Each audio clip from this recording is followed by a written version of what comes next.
nous avons pensé à lui pour deux raisons. Tout d'abord, il nous fallait quelqu'un qui fasse un peu le lien entre les politiques linguistiques générales et les politiques linguistiques éducatives. Et nous voulions aussi quelqu'un qui nous parle un peu de l'ailleurs, pas uniquement du Val d'Ost, comme on l'a fait en ce moment, qui nous permette de comparaisons fructueuses avec d'autres contextes. Dominique Huck vient d'Alsace, et l'Alsace a certes une histoire linguistique plus douloureuse et tourmentée que celle du Val d'Ost. Mais on peut dire que du point de vue de certaines langues en présence, c'est sans doute la situation qui ressemble le plus à celle du Val d'Ost, avec la présence d'une variété locale d'allemand, avec l'enseignement de l'allemand à l'école à côté de la langue française. Dominique, à toi la parole.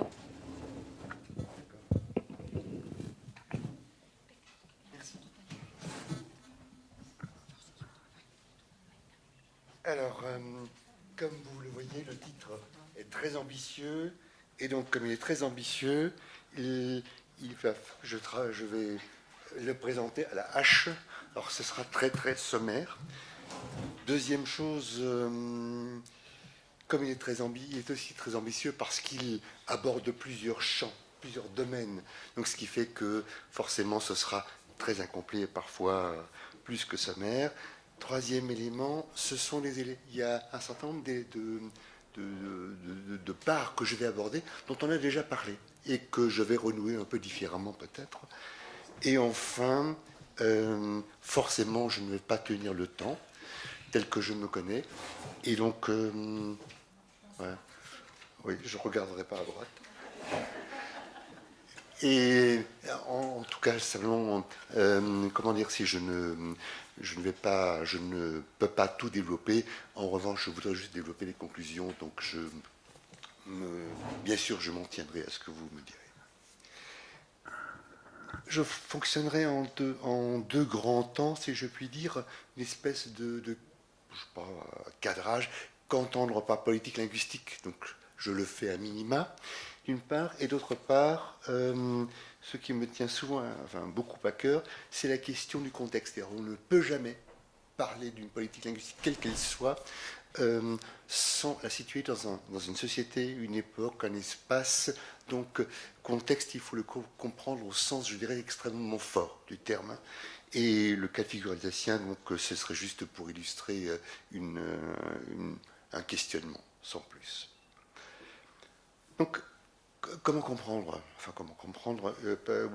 comprendre par politique linguistique? D'une part, comment l'esquisser, de quoi est constituée une politique linguistique, et puis, deuxième chose, la question du rapport entre politique linguistique éducative et politique linguistique générale, c'est pas le bon terme, sachant que peut-être c'est ça le point central, et que je vais essayer, disons, sur lequel je vais essayer de reparler en conclusion, plutôt que de le développer maintenant. Donc d'abord cette question de la politique linguistique, d'un point de vue global, comment en parler. Disons peut-être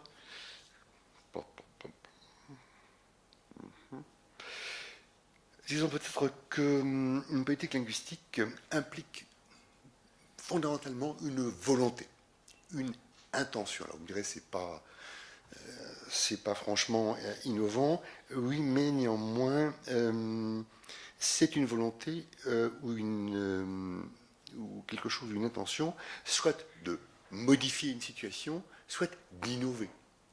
Et dans ce sens-là, c'est un acte relativement fort, et ça signifie aussi que c'est un acte qui prend un certain temps. Ça veut dire aussi que c'est un acte qui sans doute doit être pensé, etc. Et c'est généralement l'État ou une institution qui a des pouvoirs étatiques qui impulse une politique. Même si la demande la demande, disons, d'une innovation, la demande d'un changement de situation peut provenir d'autres acteurs, comme des élus, comme des partis, ou encore des membres du corps social, quels qu'ils soient.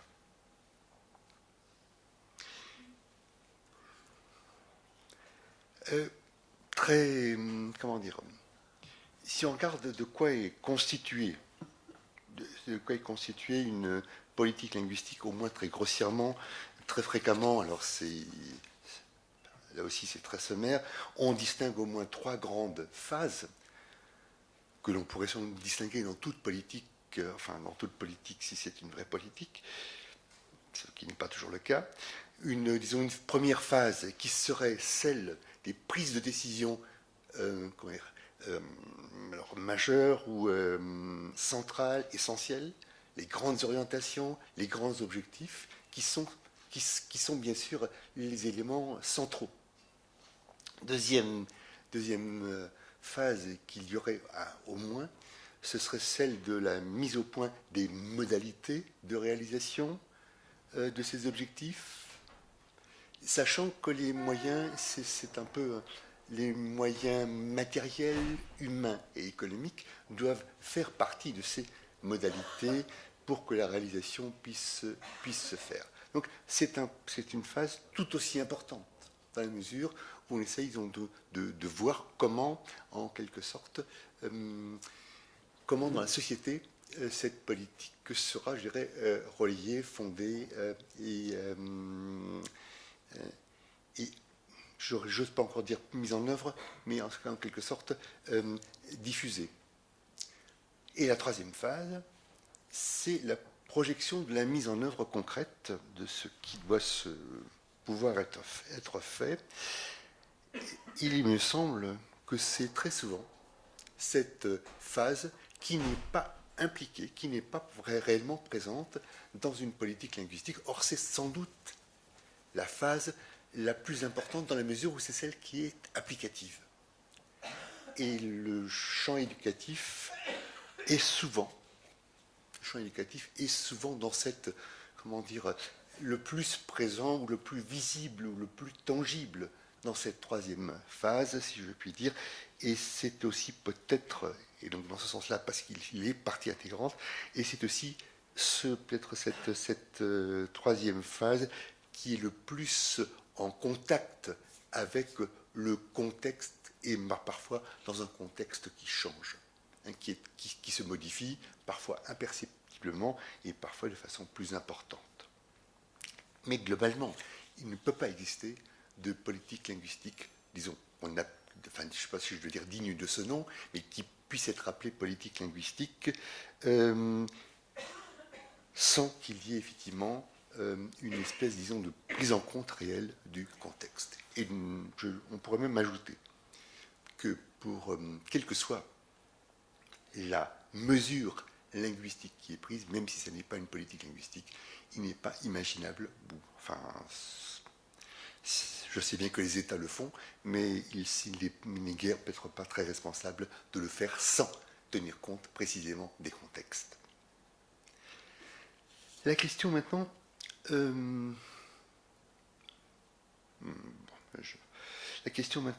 d'une politique linguistique éducative en soi. Elle a sans doute les mêmes caractéristiques, si je puis dire, que cette politique linguistique générale que j'ai essayé très sommairement de décrire. Donc la particularité, c'est que la troisième phase, cette phase de mise en œuvre, est sans doute la plus visible, comme je le disais.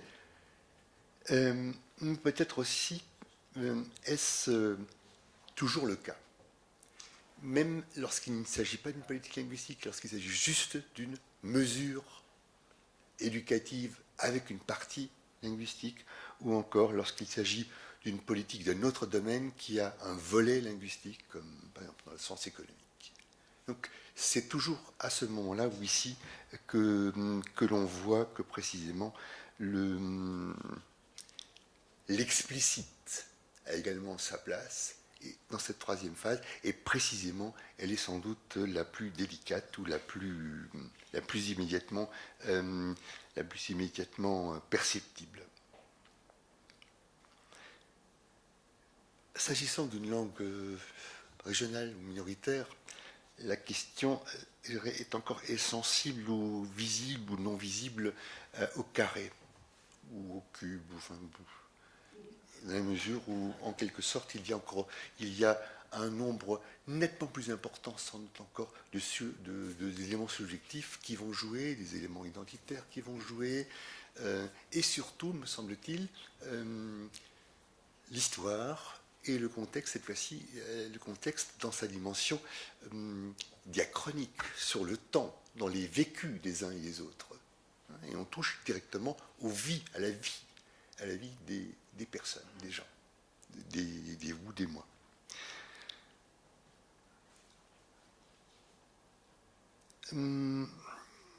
Par ailleurs, cette situation, cette dimension socio-historique, cette genèse ou cette diachronie joue toujours un rôle. Quel que soit maintenant, qu'on soit dans une politique linguistique globale, dans une politique linguistique éducative ou qu'on soit dans une mesure linguistique. Elle joue toujours un rôle qu'on aurait vraiment tort de sous-estimer. Cela étant posé, pour l'instant, l'articulation entre politique linguistique, on va dire générale pour faire vite, et politique linguistique éducative aussi pour faire vite, dans l'idéal, et j'espère que vous n'allez pas me lyncher tout de suite, dans l'idéal, l'un ne devrait pas exister sans l'autre. Dans les faits, les États, généralement, très souvent, se défaussent sur le système éducatif pour dire qu'il mène une politique linguistique. Donc, c'est particulièrement problématique, difficile, compliqué, lorsqu'il s'agit d'une langue. Alors, je vais l'appeler, je ne sais pas comment, régionale, minoritaire, enfin, la langue qui n'est pas la langue, disons, officielle, pour faire vite. Donc, dans ce cas-là aussi, cette tentation est très forte, et puis on pourrait montrer toute une série d'États, notamment pour l'Europe occidentale au moins, où ça fonctionne ainsi, plus ou moins heureusement. Jeanne Malheureux, tu l'as rappelé tout à l'heure, pour l'Irlande, par exemple, c'est peut-être pas nécessairement une réussite. Voilà, je dirais, pour faire vraiment très vite, s'agissant de la politique linguistique, que je dirais dans un premier temps, puis je reviendrai après.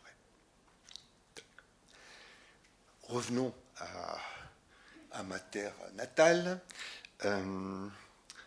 Et donc la question du contexte, non, je plaisante, la question du contexte est le cas de figure alsacien, qui est un cas de figure, ma foi, qui n'est pas spécifique en soi, qui peut être spécifique par pratiquement, c'est tout. Le contexte général pour la France, alors je ne pense pas qu'il faille beaucoup insister. La France, évidemment, c'est important pour l'Alsace dans la mesure où l'Alsace fait aujourd'hui partie de la France, mais la France fait partie de ces États-nations, ou l'État-nation prototypique peut-être, qui a réellement une politique linguistique. S'il y a un État qui a une politique linguistique, c'est bien la France, mais, si je puis dire, elle a une politique linguistique vis-à-vis de sa propre langue officielle. Et donc je trouve que c'est la France est un cas d'école. Je m'en suis souvent servi auprès de mes étudiants pour montrer comment peut marcher une politique linguistique assez efficace. Ça signifie aussi que le champ éducatif fait partie de cette politique linguistique en France, mais c'est bien vers le français. Et le français, dans ce sens-là, c'est bien la langue du pouvoir, c'est bien une langue constitutive du pouvoir. Et c'est à cause de cela qu'il y a cette politique linguistique, je dirais. Alors, non seulement affirmée, mais une politique linguistique qui, si je puis dire, se poursuit et est actualisée régulièrement jusqu'à présent, jusqu'à avant-hier, au dernier moment où j'écoutais la radio, ça continue à se poursuivre. Une politique linguistique est toujours présente, mais toujours à l'égard du français. Et ça signifie sans doute qu'une politique linguistique à l'égard d'autres langues, et cette plus problématique. Et dans ce sens-là, la politique linguistique en France est constitutive même de l'État-nation. Il y a pour ceux que ça intéresse, je trouve que, je ne sais plus comment ça s'appelle dans l'histoire, le livre de Choran sur l'histoire de la langue française, quelque chose est tout à fait remarquable à cet égard, même s'il est un peu ancien maintenant. Et puis,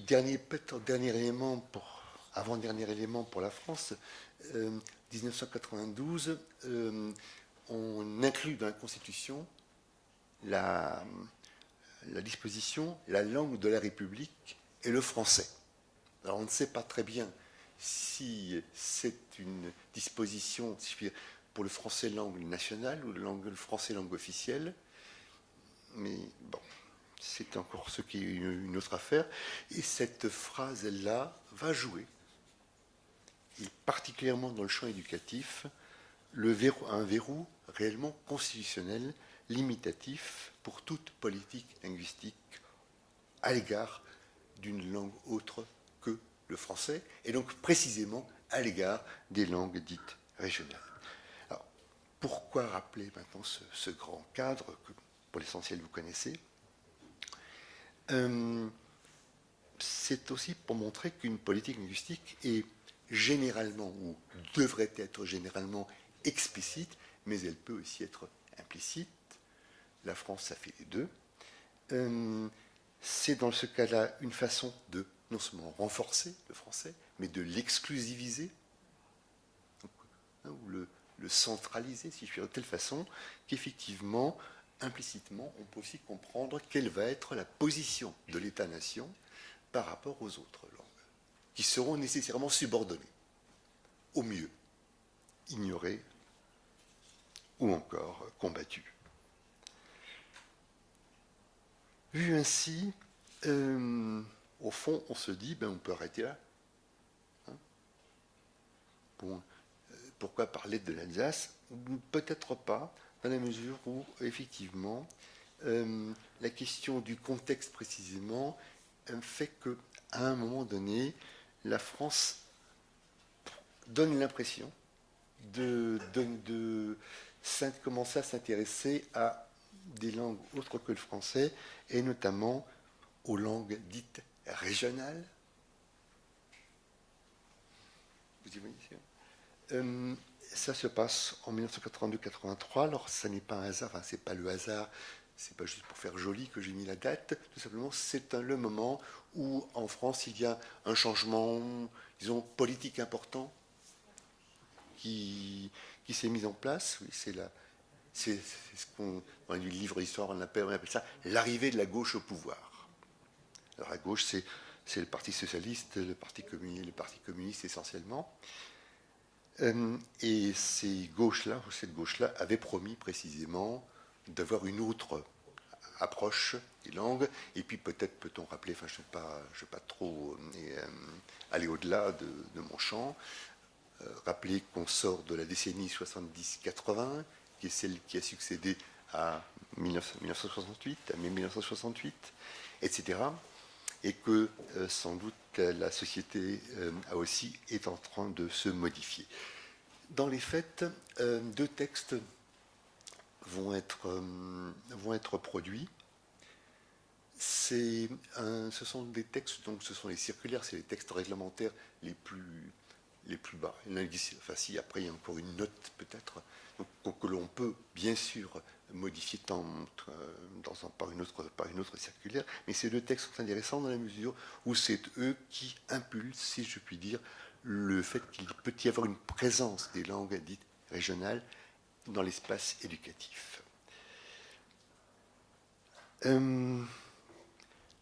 Premièrement, dans le texte de 82, le ministre de l'Éducation nationale formule l'embryon, j'ai bien l'embryon d'une politique linguistique, bien d'une volonté politique, on va dire ça comme ça, à l'égard des langues régionales, après une longue concertation avec l'ensemble du corps social. Il y a durant presque un an des ateliers, des discussions qui se font, en insistant sur le fait que c'est bien l'État qui prend politiquement en charge et je le cite, et c'est le nom même de la circulaire, l'enseignement des cultures et langues régionales dans les services publics de l'éducation nationale, fin de la citation, et que cet enseignement sera dispensé, c'est dans l'autre texte, toujours le 82, sera dispensé dans le service public de l'éducation nationale, mais de la maternelle à l'université. Pas comme une matière marginale, mais comme une matière spécifique. Fin de citation. Et en 1983, dès 1982, mais en 1983, ce sera précisé, c'est aussi de l'enseignement bilingue en français et langue régionale qui est à ce moment-là visé. Alléluia, tout va bien. Oui, ni, d'accord. Ah, mon Dieu. Alors, donc pour l'Alsace, bien sûr, cette disposition vaut également. L'Alsace, c'est une disposition nationale, mais en quelque sorte, la question est à la fois la même et différente. Pour mémoire, la majeure partie des locuteurs alsaciens parlent une langue, après, on va dire, jusqu'au milieu des années 60, 1960, qui est, pour faire vite, l'alsacien. Ce sont des dialectes franciques et alémaniques. Donc, c'est à parler donc, allemand, enfin, ce sont les parlers allemands. Comment dire allez, je vais le dire autrement.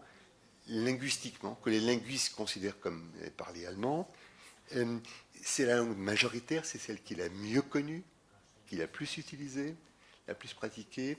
Et puis, cette fois-ci, mais la France, cette fois-ci, va avoir une politique un peu différente de ce qui s'est passé durant l'entre-deux-guerres. Elle va avoir une politique très offensive qui est triple. Le problème, c'est qu'on fait, donc, c'est pas un problème, on fait un certain nombre, disons, de comptages linguistiques, mais c'est encore dans le cadre des recensements, donc c'est un cadre officiel. Et en 1962, on voit que c'est toujours l'alsacien qui arrive en tête, puis l'allemand, ensuite le français est toujours troisième. Donc le français n'est pas encore suffisamment connu par l'ensemble de la population, et donc l'État met toutes ses forces sur la diffusion du français. Et dans ce sens-là, il est, si je puis dire, dans la logique qui a été développée, celle qui a été rappelée par mes différents prédécesseurs ici. On pense toujours que, en mettant l'accent sur une langue, les autres langues, il faut les écarter parce qu'elles sont autant d'obstacles. Ces autres langues étant les parlers dialectaux en usage, mais c'est assez compliqué parce que c'est comme la langue majoritaire de la population, d'une part. D'autre part, l'allemand qui est la langue écrite, littéraire de beaucoup de générations, et durant l'entre-deux-guerres, elle a également été enseignée à l'école. Donc c'est une école bilingue durant l'entre-deux-guerres. Donc au fond, si je puis dire, le français doit, aux yeux de l'État, gagner beaucoup de terrain, et on met tout en œuvre pour cela. Donc c'est par des mesures coercitives. On ne peut plus éditer, par exemple, de presse en langue allemande uniquement, mais il faut toujours du français. Mesures coercitives ou des mesures incitatives coercitives. On ne peut pas avoir de film en langue allemande, ou enfin, quasiment pas. C'est un quota, le reste doit être en français, même quand les gens ne comprennent pas. Donc il y a cela, d'une part. D'autre part, il y a des discours sur les langues. Alors c'est ce qu'on a entendu tout à l'heure, à savoir tous les handicaps que procure le fait de grandir dans une langue qui est ici un dialecte, qui en plus n'est pas une langue, comme chacun sait, qui est un handicap à la fois social et individuel, qui est un handicap cognitif aussi, dans la mesure où effectivement ces dialectes ne peuvent, ces pauvres parlers ne peuvent pas rendre compte, ou ne peuvent pas permettre à un enfant ou à un jeune d'avoir toute la subtilité cérébrale et cognitive qui permet ensuite d'entrer dans une langue aussi fine que le français, etc. Donc c'est des choses que vous connaissez, et c'est toi qui le rappelais, ou c'est... Ouais. Non, c'est François Grosjean qui rappelait que c'est au même moment, en psycholinguistique, c'est aussi ce que disent les chercheurs. Et, donc, et les travaux d'André Tabouret, Keller, dans les mêmes années, qui disent déjà que non, ça n'a rien à voir, ne sont pas du tout entendus par les politiques. Et enfin, d'ailleurs, pas par la recherche, et pas par les politiques non plus. Donc au fond, elle a montré, disons, très pratiquement déjà, que ça n'a pas beaucoup de sens, parce que c'est davantage un fait social, que c'est davantage des questions également des niveaux socio-économiques, etc., enfin des conditions de vie. Mais bon, et ça n'a pas touché.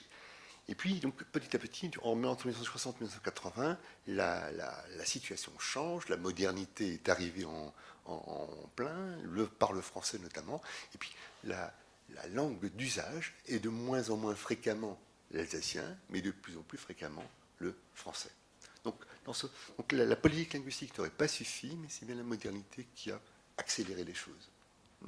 Ce qui fait que, je dirais, il arrive un moment où effectivement, on demande toujours l'enseignement de l'allemand, et c'est souvent la génération qui a encore connu cette espèce de diglossie médiale qui demande l'allemand, et le corps social suit. Le corps social est d'accord avec ça.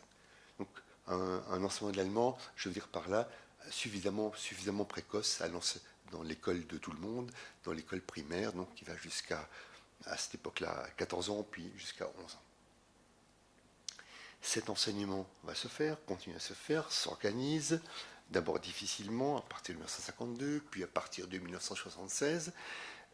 Mais au fond, plus le corps social change dans ses pratiques linguistiques, plus effectivement la question des langues va se poser un peu différemment, et notamment la question, avec, je dirais, ce déclin de l'usage des parlers dialectaux, va se poser cette question dans une partie du corps social. Mais est-ce qu'il ne faudrait pas penser également à l'alsacien à l'école, puisque l'école l'aide, ce que tu disais, l'aide, celle qui aide à définir, à permettre de trouver des solutions à des questions sociétales. Et non, ni les élus, ni le corps social ne souhaitent ça. Les élus, le corps social dit, au fond, non, c'est bien les langues standards qui sont légitimes à l'école. Donc, les parlers dialectaux, pour ceux qui veulent, c'est d'accord, c'est possible, mais ça n'est pas la priorité. La priorité restera l'allemand, et ce discours va être maintenu jusqu'à aujourd'hui, en disant, si vous voulez de l'alsacien, vous pouvez tant que vous voulez, mais au fond, c'est laissé à votre appréciation. Donc, je vais en arriver aux conclusions, puis laisser tomber les autres choses dont je peux encore parler un peu plus avant. Donc en Alsace, il y a une politique, une volonté politique très vague, qu'on a beaucoup de mal à définir comme politique linguistique en tant que telle et politique linguistique éducative en soi, dans la mesure où elle ne se donne absolument pas les moyens pour arriver aux objectifs assez abstraits qui ont été fixés, en supposant qu'on puisse appeler ça les objectifs. C'est uniquement, je dirais, on suit le CECRL, le cadre de référence, Europoint, point. Est-ce que c'est une politique? Enfin, ma réponse serait plutôt non. Ou bien encore, il y a deux conventions, l'une opérationnelle, l'autre cadre, de 2015 à 2018 et de 2015 à 2030, signées par l'État et les collectivités. Alors, est-ce que c'est une phase de réflexion? Quand on lit ces conventions, on voit surtout qu'il s'agit d'argent, et on voit surtout qu'il s'agit, au fond, de vœux pieux. Et on ne sait pas très bien comment on va les mettre en marche. Donc ça signifie que la phase 1, si je puis dire, de ce que j'avais dit, les grandes orientations, et la phase 2, sont problématiques. Tout est problématique, même le temps. Le plurilinguisme des élèves est particulièrement absent de la réflexion, même si dans un premier temps, on le limitait, ou on le limite aux variétés qu'un enseignement peut lui-même utiliser, à savoir le français, l'alsacien et l'allemand. Alors j'avais prévu vous parler brièvement de ce que nous avions autorisé comme expérimentation, pour voir à classe comment ça fonctionnait. mais je peux en parler tout à l'heure si vous voulez, pour montrer que les enfants, eux, ils ne sont pas spécialement traumatisés et que c'est une façon, en quelque sorte, également de démarrer, si je puis dire, un plurilinguisme aussi très pratique, utilisé hors de l'école. Donc les mesures qui ont été prises en Alsace, au fond, ne peuvent pas constituer une politique linguistique éducative dans la mesure même où le critère de volonté politique de modifier une situation ou de l'innover n'est pas réellement présent. Et dans le même temps, c'est ça qui est paradoxal, entre 2012, c'est pas très loin, hein, et 2014, il y a eu des assises, des assises de la langue et de la culture régionale d'Alsace, initiées par les politiques, le conseil régional de l'époque et les conseils départementaux de l'époque.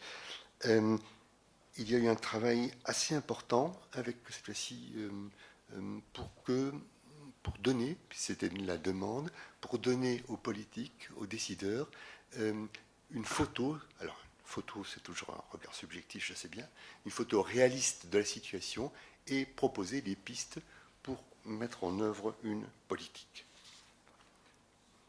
Je vous laisse deviner. Alors, nous sommes maintenant en 2017, c'est pas. Je vous laisse deviner comment les choses se passent. Il y a eu un rapport assez substantiel sur toutes ces questions, et on voit surtout l'angoisse du président du conseil général de l'époque, du président du conseil régional de l'époque, qui se dit mais comment on va faire? Et puis l'école c'est la bonne solution pour donner une bonne solution. Et on a donné, ça n'est pas une instance politique qui a pris cela en charge, mais c'est un conseil culturel qui est chargé de faire des propositions.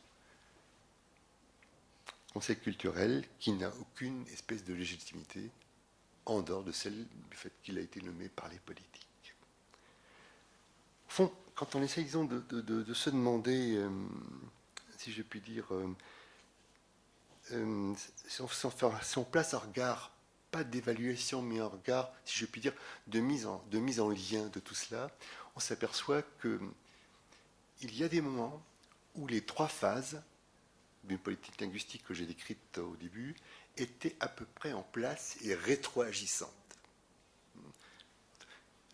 Je n'ai pas parlé d'une période mais, dont j'aurais pu parler.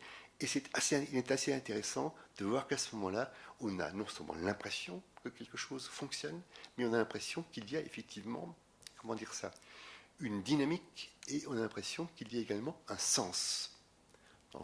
Je vais le dire autrement, qu'il y a effectivement non pas des résultats, enfin uniquement des résultats tangibles, mais qu'on sait pourquoi on prend ce type de mesures, d'une part, et d'autre part, le corps social est également, ou semblait également, être en accord avec les modalités qui étaient mises en œuvre et avec la façon de faire. Donc au fond, c'est cette alchimie-là qui semble être assez convaincante. Et il faut donc se demander peut-être si c'est une forme, disons, de bonne formule, la bonne recette, une volonté politique, des moyens pour réaliser de manière sérieuse, je veux dire, pour prendre au sérieux, sens de dire bien cette chose, un corps social qui soutient et rétroagit, et qui ensuite aussi, peut-être, pour être d'accord, pour que cette politique linguistique éducative s'étende et qu'elle soit aussi mieux ancrée sociétalement, même si les conditions, pour le moment, sont toujours très ténues. Pour l'instant, ces réalités-là sont uniquement observables dans le champ éducatif et pas du tout dans le champ social, dans le champ sociétal, dans le champ de la vie.